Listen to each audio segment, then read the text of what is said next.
This is my Black Mask Saiyan Oceanus loop deck. 1 copy of the leader. 4 Food the Dark Banisher. 4 MicroRecords Absorb. 4 Hatchiak Hatred Everlasting. 4 Oceanus Shenron.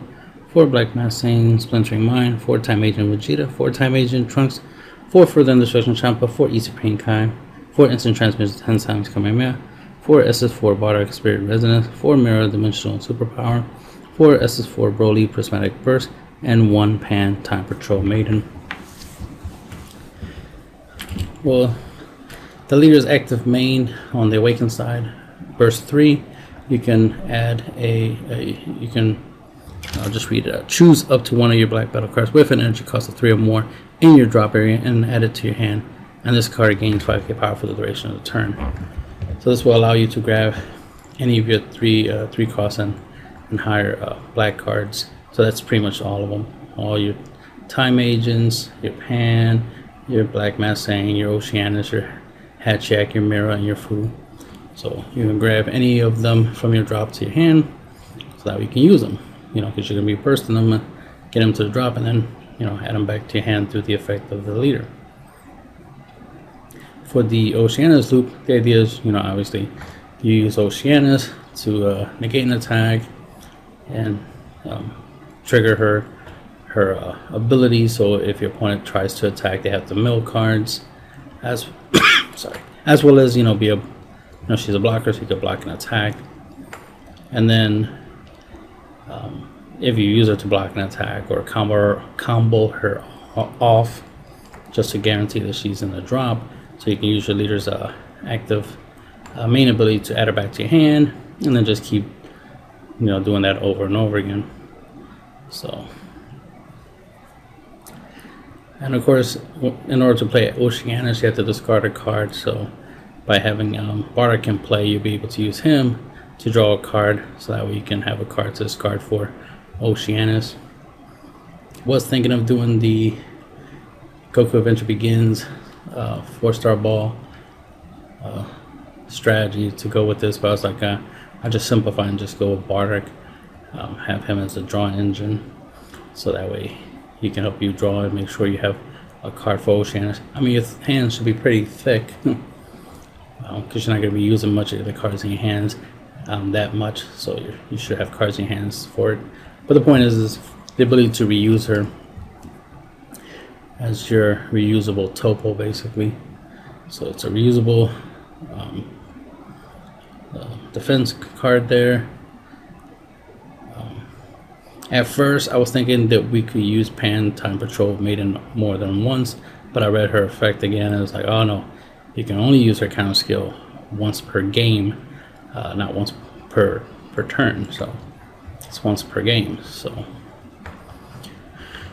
you can still play her for free. You know, when there's 4 battle cards, you can still play her for free, just not with her counter skill after the first time you use it. So the first time you use her counter attack, you can't use it for the rest of the game. But you know, using that one time is usually all you need anyway. You don't need to keep using her over and over again. But we do have Oceanus that we can, you know, recycle and use over and over again if we need to. Then we have other options. Obviously, we got the Fu and the Mirror. These are our going tall, you know, our cards for going for gaming. You know, Mirror will let us go tall.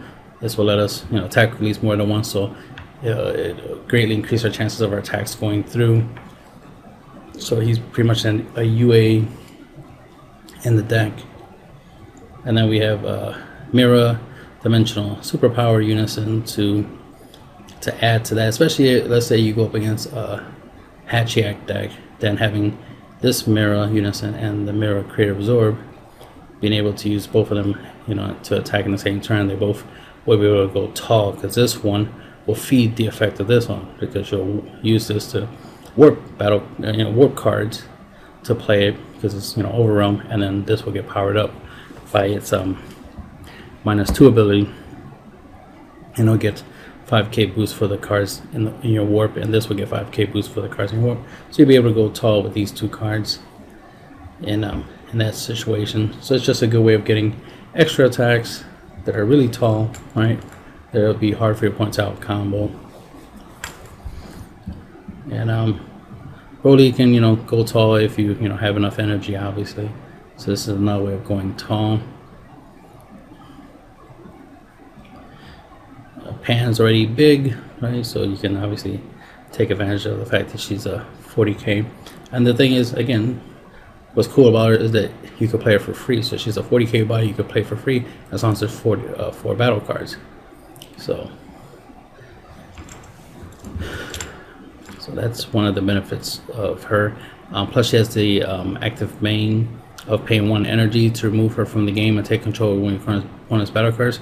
So you can play her for free, right, when there's 4 battle cards in play. Swing with her, right, take advantage of trying to deal damage with her. And remember, you played her for free, so you still have energy. You can just drop a Champa and get her up to 50k double strike, for example, right?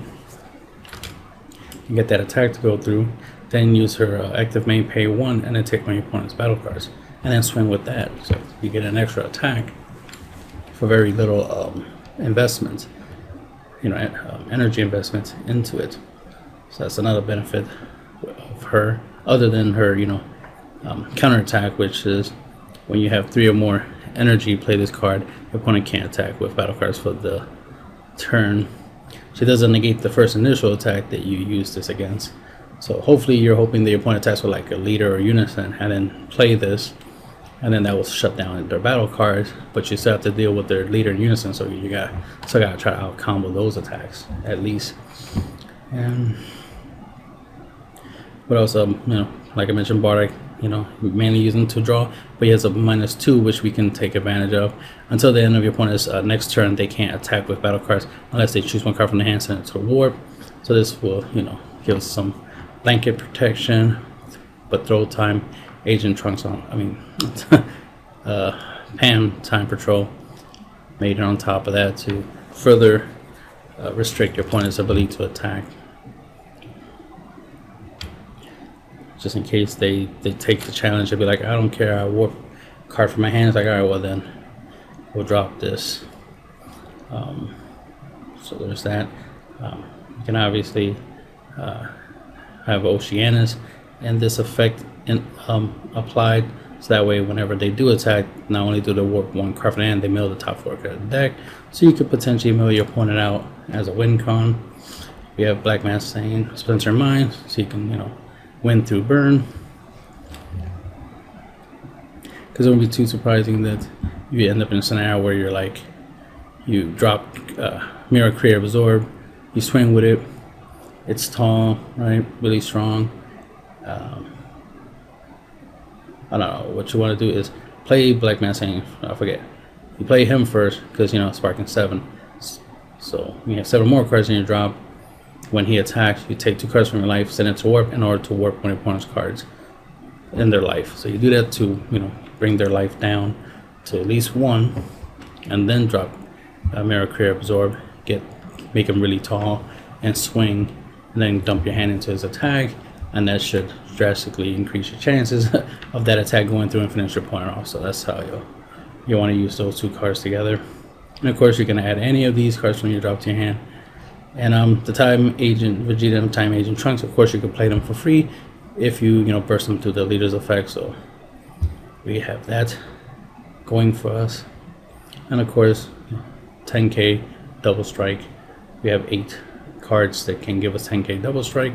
We have Instant Transmission 10-time command, which is reusable by paying 1 black, warping 2 cards from our hand to add this back from our drop to our hand, which works in a deck that bursts.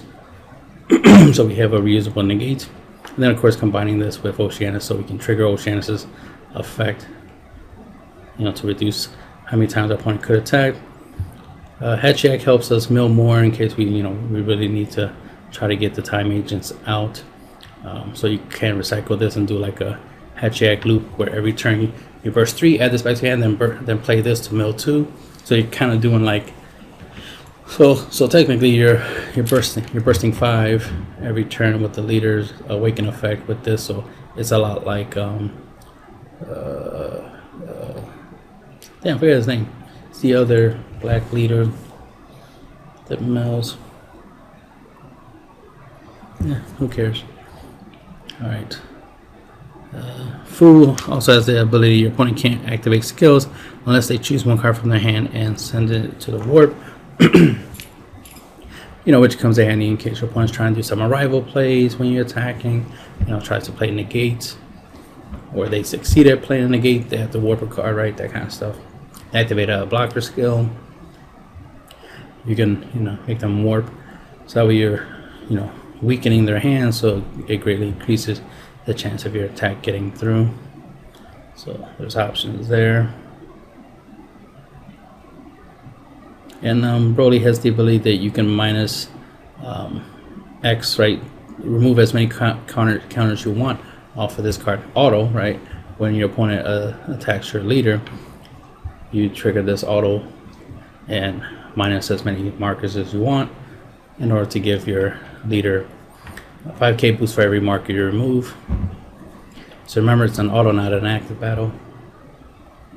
So you have to do it before your opponent gets a chance to combo. Which means they always have the opportunity to out-combo you using this. So keep that in mind. More so, you're going to use this to force them to combo more, not to really stop them from, dealing you damage.